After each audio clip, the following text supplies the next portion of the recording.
வாழ்க்கையில் கஷ்டங்களை மட்டுமே சந்தித்த ஒரு ராசி இருக்குது அப்படின்னா ரிஷப ராசியை தவிர வேறு எந்த ராசின்னு சொல்ல முடியாது. ரிஷப ராசி அப்படிங்கிறது ஒரு நிலைத்தன்மை, பொறுமை, நிதானம், குடும்ப பாசம், பணத்தின் மதிப்பு, இந்த மாதிரி விஷயங்களை பற்றி குறிக்கக்கூடிய ஒரு ராசியாக கருதப்படுற ராசி தான் இந்த ரிஷப ராசி. இந்த ராசியில் பிறந்தவங்க வாழ்க்கையில் மெதுவாக முன்னேறினாலும் அவங்க அடையக்கூடிய நிலை மிகவும் உயர்ந்ததாக இருக்கும். எப்படி சொல்கிறதுனா, இவங்க வளர்ச்சி ஆகிறது தெரியவே தெரியாது. ஆனால் அந்த வளர்ச்சியாகி ஒரு இடத்துல நிற்கிறாங்கள, அது நல்ல ஒரு மிகப்பெரிய ஒரு உயரமாக இருக்கும். இவங்க வளரும் போது கூட நான் வளர்ந்துட்டு இருக்கிறேன் அப்படிங்கிற அகங்காரம் வெளியே காட்ட மாட்டாங்க. ஒருத்தன் திடீர் பணக்காரனானா எப்படி வருவான்? முன்னாடி நாள் ரொம்ப அப்படியே ஒரு ஏழ்மையான ட்ரெஸ் போட்டுருப்பான், அடுத்த நாள் கோட்டு சூட்டோடு வருவான். ஆனால் இந்த ரிஷபராசிக்காரன் அப்படி கிடையாது. எவ்வளோ பணம் இருந்தாலும் அதை வெளியே காட்டிக்காத ஒரு மனுஷன். எவ்வளோ பெரிய மேன்மையான குணம் இருந்தாலும் அந்த குணத்தை மட்டுமே வெளியே காட்டுவானே தவிர அந்த கேரக்டரிஸ்டிக்ஸ், அந்த பணத்தினால் ஆகக்கூடிய மாற்றங்களை வெளியே காட்ட மாட்டான். அந்த மாதிரி ஒரு உன்னதமான ஆள் தான் இவங்க. இவங்களுடைய ஒவ்வொரு முறையும் மனிதனுக்கு ஒரு விஷயம் உருவாகிட்டே வரும்போது அவனோட டிஃப்ரென்சியேஷன் தெரிஞ்சிட்டே வரும். ஆனால் ரிஷபராசி அப்படி கண்டுபிடிக்க முடியாது. ஒரு முறை மனதில் முடிவு எடுத்துட்டாங்க அப்படின்னா அதை மாறுறது அப்படிங்கிறது ரொம்ப ஒரு கடினமான ஒரு விஷயமா இந்த ரிஷபராசிக்கு இருக்கும். இவங்களோட மனநிலை மற்றும் உழைப்புத்தன்மை தான் இவங்களை உயர்த்திட்டு கொண்டு போகிறதுல ஒரு மிகப்பெரிய ஒரு விஷயமா வந்திருக்கும். இந்த ராசிக்காரர்கள் வெளியே அமைதியான இருப்பாங்க, ஆனால் உள்ளுக்குள்ளே 1000 யோசனைகளை ஓடிட்டே வச்சுட்ருப்பாங்க. யாரையுமே எளிதில் நம்ப மாட்டாங்க. ஒருவரை நம்பினா முழுமையாக நம்பிடுவாங்க. துரோகம் நடந்தால் அதையும் வாழ்நாள் முழுவதும் மறக்க மாட்டாங்க. அதிகமாக இவங்களுக்கு நடந்தது துரோகங்களும் நிறைய கஷ்டங்களும் தான். இந்த கஷ்டங்கள் யாரால் உருவாச்சு அப்படின்னா இவங்க நம்பிக்கை வச்சதுனால தான் உருவாச்சு அப்படின்னு சொல்லணும். ஒரு விஷயத்து மேலே அதீத நம்பிக்கை, ஆனால் அந்த நம்பிக்கை நிறைவேறலை அப்படின்னா அதற்கு காரணம் உங்கள் கூட இருக்கிறவனே தான் இருந்திருப்பான். அதுதான் துரோகம் அப்படின்னு சொல்லுவாங்க. அதே மாதிரி ரிஷபராசியோட குணாதிசயங்கள் அப்படின்னு பார்க்கும்போது பொறுமை ரொம்ப அதிகம். இந்த ராசிக்கு பொறுமை அப்படிங்கிறது ரிஷபங்கிறதுல பொறுமைன்னு வச்சுருக்கலாம். ஆனால் ரிஷபராசியில் இருக்கிற சில பேர் சொல்லுவீங்க, அப்படிலாம் இல்லையே சார், என்னால் ஒன்றும் பொறுமை இல்லையே அப்படிங்கிற மாதிரி நிறைய பேர் சொல்லுவீங்க. சார், உங்களுக்கு பொறுமை இல்லை, இந்த ராசிக்காரராகிய உங்களுக்கு பொறுமை இல்லை அப்படின்னு நீங்கள் சொல்கிறீங்க. உங்களுடைய தசாபுத்தி கேட்கணும்.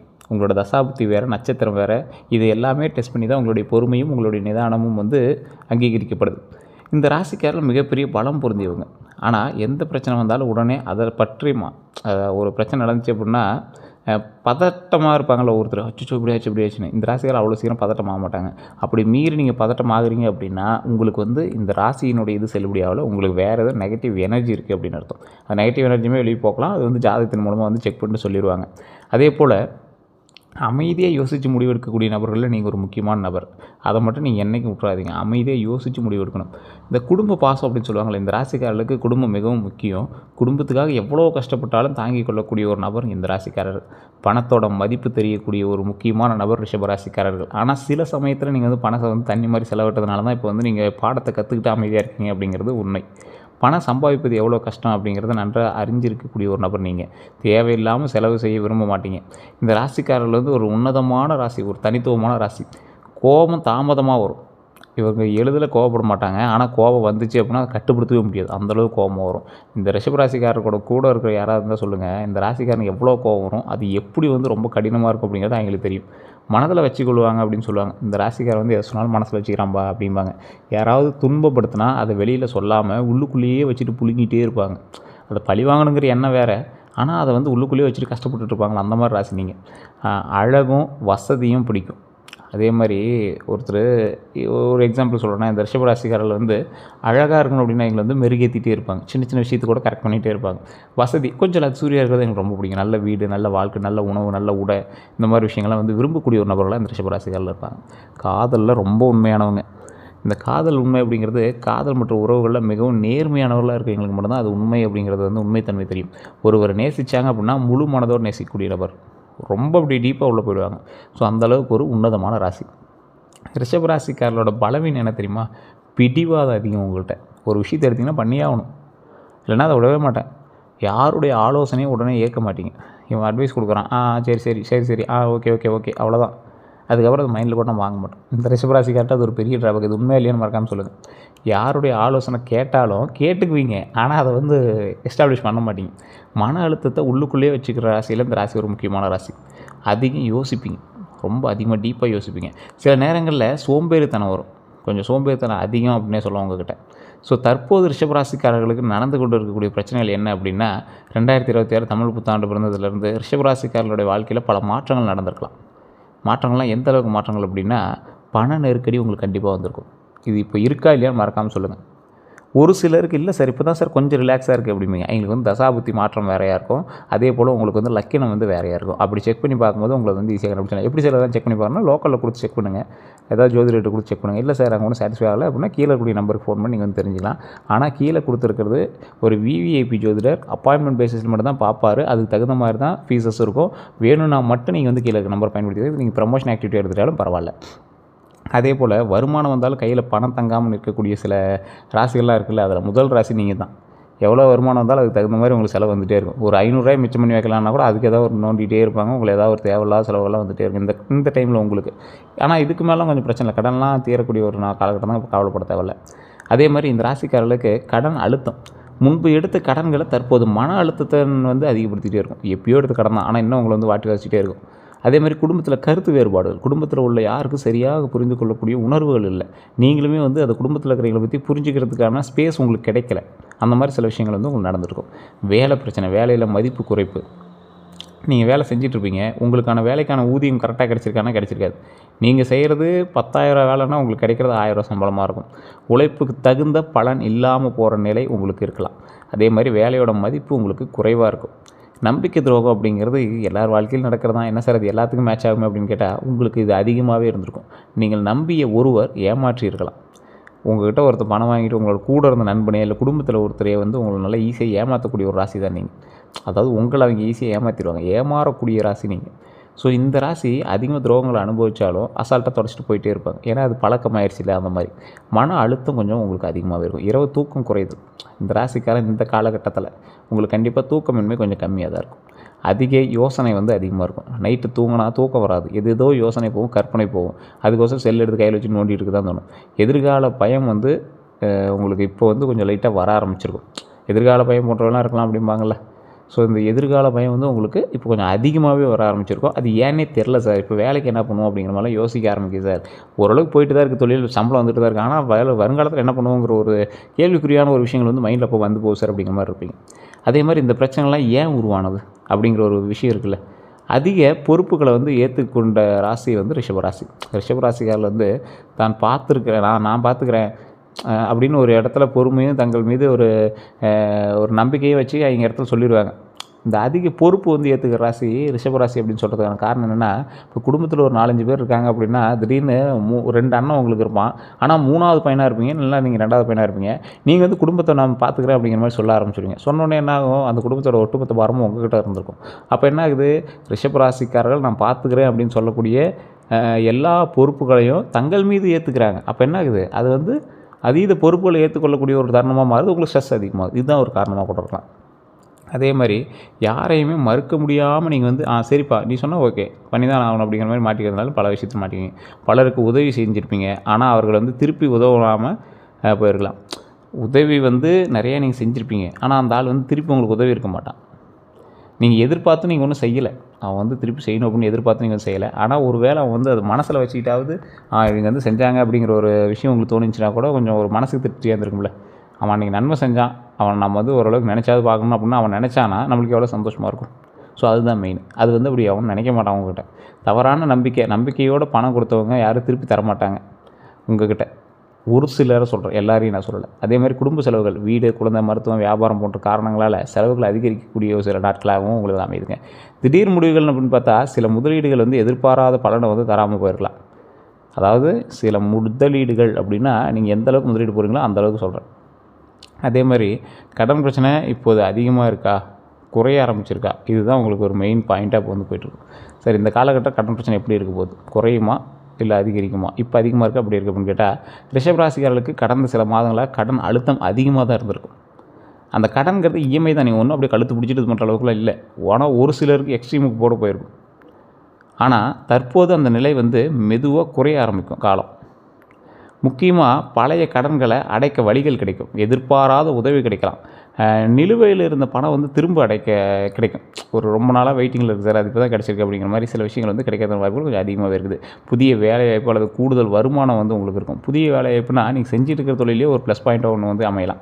அதே மாதிரி ஆனாலும் இன்னும் ஒரு சில முக்கியமான எச்சரிக்கை உங்களுக்கு இருக்குது. அது கொஞ்சம் பொறுமையாக நிதானமாக பார்த்து தெரிஞ்சுக்கோங்க. புதிய கடன் எடுக்கிறதுல கவனமாக இருந்துக்கோங்க. இந்த காலத்தில் தேவையில்லாமல் பெரிய கடன் எடுக்கவே கூடாது. இந்த டைம் எடுத்திங்கன்னா நீங்கள் வந்து அடைக்கிறதுக்கு பல யுகங்களே ஆகலாம் உங்களுக்கு. ஸோ கடன் பிரச்சனை எப்படி தீரும்? செலவை கட்டுப்பாடுங்க. செலவு வந்து நீங்கள் எந்தளவுக்கு கட்டுப்படுத்துறீங்களோ அந்தளவுக்கு வந்து முதல்ல தேவையில்லாத செலவுகளை வந்து நிறுத்துறதுக்கான வழியை பாருங்கள். அதுதான் உங்களுக்கு மெயின். ஒரே நேரத்தில் எல்லாம் தீர்க்க முடியாது. அதை வந்து நல்லா ஞாபகம் வச்சுக்கோங்க. ஒரே நேரத்தில் எல்லாமே தீர்க்க முயற்சிக்காதீங்க, மாட்டிக்குவீங்க. ஒவ்வொரு கடனாக திட்டமிட்டு அடைக்கிறதுக்கான வழியை பாருங்கள். அதே மாதிரி நண்பர்களை விட குடும்ப ஆலோசனை கேளுங்க. நீங்கள் வந்து அதிகமாக நட்போட்டார்கள் அதிகமாக கொண்ட ராசி ரிஷபராசி. இதை பண்ணலாமா அதை பண்ணலாமாம்பா, அப்படி இல்லை நான் ஹெல்ப் பண்ணுறோமா, ஆனால் கண்டிப்பாக ஹெல்ப் பண்ண மாட்டாங்க, மாட்டிக்குவீங்க. நண்பர்கள் சொல்வதை விட குடும்பத்தினுடைய கருத்துக்கள் நல்லது உங்களுக்கு. அதை மைண்டில் நல்லா ஞாபகம் வச்சு அடுத்த ஸ்டெப் எடுக்க ஆரம்பிங்க. சேமிப்பை தொடங்குங்க. சிறிய தொகை இருந்தாலும் தினசரி சேமிக்க ஆரம்பிங்க. சார் டெய்லி 100 200 எடுத்து வைக்கிறேன் சார், ஒரு இஎம்ஐக்கே உங்களுக்கு பற்றும். ஒரு இஎம்ஐ உங்களால் கவர் பண்ண முடியும். மன அமைதி முக்கியம். பயம் அதிகமானால் தீர்வு கிடைக்காது, தீர்வு தெரியாது. அமைதியாக இருந்தாலே வழி கிடைக்கும் அப்படிங்கிறத மைண்டில் நல்லா ஞாபகம் வச்சுக்கோங்க. எந்த தெய்வத்தை வணங்கினா நல்லது அப்படின்னா, ரிஷபராசிக்காரர்களுக்கு தற்போது கீழ்கண்ட தெய்வங்களை வந்து நான் சொல்கிறேன். அதாவது ஒரு எக்ஸாம்பிள் சொல்லுவாங்க, குலதெய்வம் அப்படிங்கிறது ஒன்று, அதே மாதிரி உங்களோட கிராமப்புறத்தில் இருக்கக்கூடிய தெய்வங்கள் ஒன்று. ஸோ இப்போ நான் சொல்கிற லிஸ்ட்டெல்லாம் வந்து இப்போ நான் எடுத்து வச்ச லிஸ்ட்டு நான் அப்படியே சொல்கிறேன், ஞாபகம் வச்சுக்கோங்க. ஃபஸ்ட்டு உங்களோட குலதெய்வம், ஓகேவா? இஷ்ட தெய்வம்னு ஒன்று வழிபடுவீங்க. அது உங்களுடைய குலதெய்வமாக இருக்கலாம், உங்களுடைய தாய் தந்தையினுடைய குலதெய்வமாக இருக்கலாம், உங்களுடைய தாயினுடைய குலதெய்வமாக இருக்கலாம், இல்லை உங்களுக்கு ஃபேவரட்டான முருகர், விநாயகர் அந்த மாதிரி தெய்வங்களாக இருக்கலாம், ஆஞ்சநேயராக இருக்கலாம். ஸோ இந்த மாதிரி இஷ்ட தெய்வ வழிபாடு ஃபஸ்ட்டு. அதுக்கு அடுத்தது மகாலட்சுமி வழிபாடு. இதை நல்லா ஞாபகம் வச்சுக்கோங்க, நோட் பண்ணிக்கோங்க. இதுவுமே உங்களுக்கு செல்லுபடி ஆகலை அப்படின்னா, இப்போ நான் சொல்கிறேன் வந்து உங்களுக்கு 60% தான் பொருந்திருக்கும். இல்லை சார் ஓரளவு தான் பொருந்திருக்கு, நான் வந்து ஃபுல்லாகவே நான் வந்து ஜாதகம் பார்க்கணும்னா கீழே இருக்கக்கூடிய நம்பர் பயன்படுத்தி உங்களுடைய பிறந்த நேரம், பிறந்த தேதி, பிறந்த ஊர் சொன்னீங்க அப்படின்னா A to Z கம்ப்ளீட்டாக வந்து உங்களோட கருத்துக்களை எல்லாத்தையுமே நாங்கள் வந்து செக் பண்ணிட்டு உங்களுடைய ஜாதகத்தை எல்லாத்தையுமே பார்த்துட்டு, உங்களுடைய மேனுவல் புக்குங்க அது, நீங்கள் வந்து கிரியேட் ஆகும்போது உங்களோட மேனுவல் புக் உங்களை இப்படி தான் பயன்படுத்தணும் அப்படிங்கிறது தான் அந்த ஜாதகமே. ஸோ அதை செக் பண்ணி பார்த்துட்டு தீர்வுகள் சொல்லிடுவாங்க. ஒரு விவிஐபி ஜோதிடர் தான், கிட்டத்தட்ட 5 லாங்குவேஜில் ஜோதிடம் பார்க்கக்கூடியவர். அதுக்கு தகுந்த மாதிரி தான் ஃபீஸஸ் இருக்கும். அப்பாயின்மெண்ட் பேசிஸில் மட்டும்தான் உங்களுக்கு வந்து அப்பாயின்மெண்ட் கொடுப்பாங்க. உங்களுக்கு வேணும்னா மட்டும் நீங்கள் வந்து அந்த நம்பரை பயன்படுத்தி நீங்கள் வந்து ஃபோன் பண்ணிக்கலாம். ஃபோன் பண்ணி அல்லது வெளிநாட்டில் இருக்கீங்க அப்படின்னா வாட்ஸ்அப் மூலமாக நீங்கள் வந்து தொடரலாம்.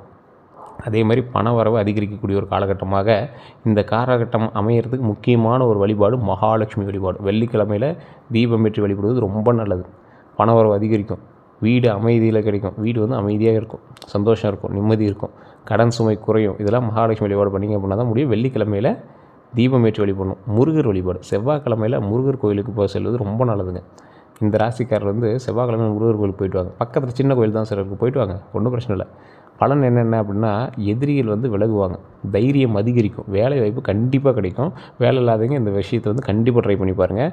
அதே மாதிரி பெருமாள் வழிபாடு சனிக்கிழமையில் பெருமாள் வழிபாடு வந்து ரொம்ப நல்லது. நெய் தீபம் ஏற்றி வழிபட்டிங்கன்னா இன்னும் ரொம்ப நல்லது. மன அமைதி கண்டிப்பாக கிடைக்கும். மன அமைதி கிடைச்சிச்சு அப்படின்னா யோசிக்கிறதுக்கான ஸ்பேஸ் உங்களுக்கு கிடைக்கும். அதை ஃபஸ்ட்டு நல்லா ஞாபகம் வச்சுக்கோங்க. டக்குன்னு எல்லாமே தீந்துருமா அப்படின்னு கேட்டால், எல்லா பிரச்சனையும் தீந்துருமான்னு கேட்டால் தீர்றதுக்கான வழி பிறக்கும். அப்போ அந்த வழி பிறக்கணும் அப்படின்னா எங்கேருந்து ஆரம்பிக்கணும்? உங்களோட மைண்ட்லேருந்து தான் ஆரம்பிக்கணும். ஸோ மன அமைதி கிடைக்கும், குடும்ப பிரச்சனை வந்து குறையும், தடைப்பட்ட காரியங்கள் நடக்கக்கூடிய ஒரு தருணமாக அமையும். குலதெய்வ வழிபாடு நீண்ட நாட்களாக குலதெய்வ கோயிலுக்கு போகலை அப்படின்னா கண்டிப்பாக இந்த தடவை வந்து போயிட்டு வாங்க. குலதெய்வ வழிபாடு நான் ஃபஸ்ட்டே சொன்னது தான். குலதெய்வ வழிபாடு தான் உங்களுக்கு மெயினாக தூக்கிவிடும். ஸோ தடைகளை நீக்கும், குடும்ப முன்னேற்றம் வரும், அதிர்ஷ்டம் அதிகரிக்கும். நீங்கள் திடீர்னு ஒரு நல்லது நடக்குது அப்படின்னா உங்களோட குலதெய்வத்தினால் மட்டும்தான் இருக்கும். அது நிறையா பேர் தெரியறதில்ல. கிரக அமைப்பும் குலதெய்வத்தினுடைய அருளும் இருந்தால் மட்டும்தான் ஒருத்தருக்கு திடீர்னு லக்கு கிடைக்கும். அதே மாதிரி சார் அடுத்த 12 நாளைக்கு எப்படி இருக்க போகுது? 12 நாளுக்கு அப்புறம் நம்ம அடுத்த வீடியோ போட போகிறோம். ஸோ 12 நாளைக்கு எப்படி இருக்குது அப்படின்னா, நாள் 1 முதல் நாளில் மனக்குழப்பம் உங்களுக்கு குறையும். நீண்ட நாளாக இருந்த குழப்பத்திற்கான ஒரு தீர்வு, ரொம்ப பெரிய குழப்பம் இல்லை, ஓரளவுக்கு மைல்டாக இது பண்ணலாமா வேண்டாமா அப்படிங்கிற மைல்டான ஒரு குழப்பம்லாம் அது தீரக்கூடிய ஒரு குறையக்கூடிய ஒரு காலகட்டமாக இருக்குங்க. அதே மாதிரி 2வது நாள் பணம் வரவு, பெரிய தொகைலாம் கிடையாது, சிறிய தொகை வருமானமாக கிடைக்கும். 3வது நாள் குடும்ப சந்தோஷம் வந்து நிலைத்திருக்கும். குடும்ப சந்தோஷத்தில் நல்ல செய்தி வந்து சேரும். அதே மாதிரி 4வது நாள் உடல் சோர்வு இருக்கும். உடல் ஓய்வு கண்டிப்பாக தேவை. உடல் ஆரோக்கியம் உங்களுக்கு ரொம்ப தேவை. அதை மட்டும் மைண்டில் நல்லா ஞாபகம் வச்சுக்கோங்க. அது வந்து ஒரு நாள் மட்டும் இல்லை, இனி வரக்கூடிய நாட்களில். அதே மாதிரி 5வது நாள் நண்பனுடைய உதவி கிடைக்கும். நீங்கள் எதிர்பாராத ஒருவர் வந்து உதவி செய்கிறதுக்கு வருவான். வேலை முன்னேற்றம் கிடைக்கும். அடுத்த நாள் 6வது நாள் வேலை தொடர்பான நல்ல தகவல்கள் கிடைக்கும். 7வது நாள் செலவு அதிகரிக்கும், திடீர் செலவுகள் வரலாம், ஆனால் நீங்கள் கொஞ்சம் பொறுமையாக நிதானமாக பண்ணணும். 8வது நாள் மன அமைதி, நீண்ட நாட்களாக இருந்த மன அழுத்தம் குறையக்கூடிய ஒரு நாட்களாக அமையும். 9வது நாள் புதிய யோசனை கிடைக்குது. அதுலேயுமே வந்து பார்த்திங்கன்னா புதிய வருமான வாய்ப்பு பற்றி யோசனை தான் வரும். அது வந்து ஸ்டெப் எடுப்பீங்களான்னு கேட்டால் கிடையாது. அதே மாதிரி தெய்வ அருள் கிடைக்கும், கோவிலுக்கு செல்லக்கூடிய வாய்ப்புகள் கிடைக்கும். 11வது நாள் வந்து பழைய பிரச்சனைக்கான முடிவுகள் கிடைக்கும். நீண்ட நாளாக பிரச்சனைக்கு ஒரு தீர்வு கிடைக்கும் அப்படின்னு வெயிட் பண்ணியிருப்பீங்களா, அந்த நாள் வந்து அப்போ தான் புதிய தொடக்கம் உண்டுங்க. வாழ்க்கையில் புதிய மாற்றம் ஆரம்பிக்கக்கூடிய ஒரு நாட்களாக அமையுது. 2026 இந்த தமிழ் புத்தாண்டுலேருந்து ஒரு நல்லது நடக்கும் நல்லது நடக்கும்னு எல்லா யூடியூப்லேயும் சொல்கிறாங்க சார். எல்லோரும் நியூஸ் சேனலில் போட்டு உட்கார வச்சுருந்தாங்க. 2026 சொன்னாங்க. அப்புறம் தமிழ் புத்தாண்டு பிறந்துச்சு. அது என்ன நடக்க போகுது அப்படின்னா, வாழ்க்கை மீதான சோதனை. நீங்கள் யார் என்று வாழ்க்கை வந்து சோதிக்குது பார்த்தீங்களா, அதெல்லாம் வந்து இந்த காலகட்டத்தில் உங்களுக்கு வந்து சரி பண்ணி கொடுத்துரும். நம்பியவர்கள் வந்து விலகி நிற்பாங்கள்ல, நம்பிக்கையானவங்க நம்பியவர்கள் விலகினார் அப்படின்னு சொல்லுவாங்கள்ல, சிலர் வந்து திடீர்னு உங்கள் வாழ்க்கையிலேருந்து விலகுவாங்க. அதை மட்டும் கொஞ்சம் எச்சரிக்கையாக பார்த்து நிதானமாக இருந்தது பரவாயில்ல. இந்த வருஷத்தில் கொஞ்சம் பார்த்து இருந்துக்கோங்க. பண நெருக்கடி அப்படின்னா, அது வந்து நம்ம ஒன்று சொன்னது வந்து விலகுவாங்க அப்படின்னா, ஒரு நண்பர் வட்டாரம் உங்கள்கிட்ட சண்டை போட்டு கூட போகலாம். ஸோ அந்த மாதிரி விஷயத்த சொல்கிறேன். அதேமாரி பண நெருக்கடி, வருமானம் இருந்தும் சேமிப்பு இல்லாமல் போயிருக்கும். ஸோ அந்த விஷயத்தில் மட்டும் கொஞ்சம் கவனமாக இருங்க. மனதிற்கு பிடித்த விஷயங்களில் தாமதமானது, உங்களோட மனசுக்கு ரொம்ப பிடிச்ச விஷயம் வந்து தாமதமாகுது. உங்களுக்கு திருமணமாக இருக்கலாம், குழந்தை விஷயங்களாக இருக்கலாம், அதெல்லாம் சரியாயிடும். நீங்கள் வந்து நினச்ச பல விஷயங்கள் வந்து தள்ளி போயிருக்கலாம். அது எல்லாமே கொஞ்சம் பொறுமையாக நிதானமாக செயல்பட ஆரம்பிக்கும்.